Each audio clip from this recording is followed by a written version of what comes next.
Hello and welcome back to the fourth instalment in our look at the publication this week of the Onside Sports Impact Monitor, which is published in partnership with Sport for Business and asks questions of the Sport for Business membership to give a sense of what your peers think about the sector and the industry and where it's at the moment. We've already had a look at confidence, we've had a look at regulation, and we've had a look at diversity.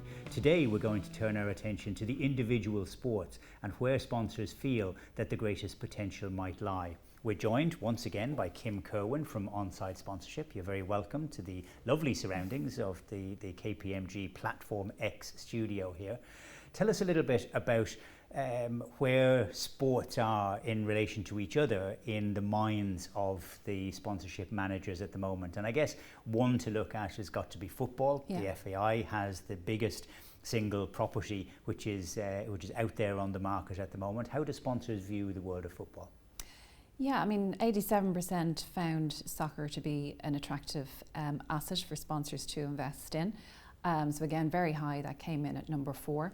Slightly ahead of that was rugby. 93% found that attractive, followed by the Olympics at 90%. Obviously, following a very successful Tokyo for Irish athletes.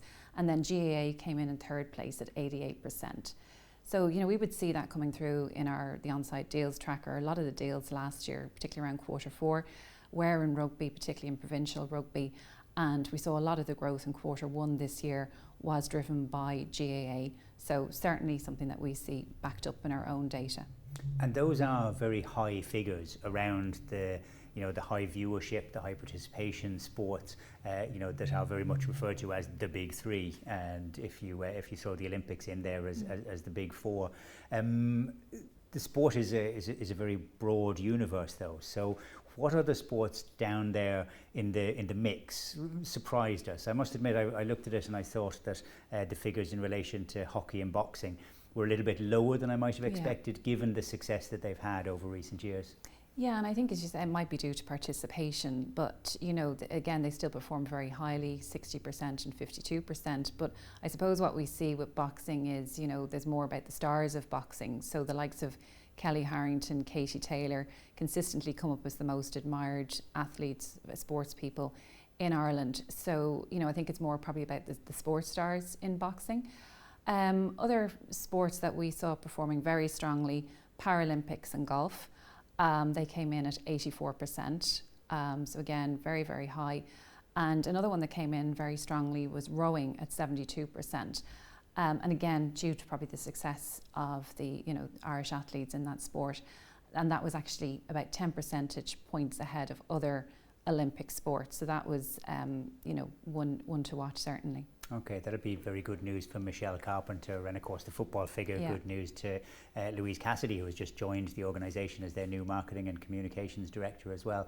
Is there a sense that this research tells us that sport is in a particularly good place, because those figures north of 80% for the top performing sports and still over 50% attractiveness for the others, in relation to the multiple other sponsorship opportunities which might arise, because I know Onside is involved in entertainment and media and things like that as well. But is sport in a good place at the moment? Yeah, I think definitely sport is in a good place, and what we are seeing, is the likes of other sports outside of the top 3, such as rowing, such as golf, all attracting more sponsors into the market. So there certainly seems to be, a desire to sponsor sports and to certainly look into other sports that might necessarily have, got the level of attention and got the level of, attention from sponsors that they might have in the past.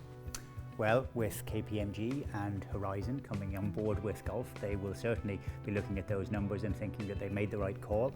That's our conclusion to looking at the present in relation to the Onside Sports Impact Monitor in its 5th wave in the middle of 2022. But join us again tomorrow when we will be looking into the crystal ball of the future.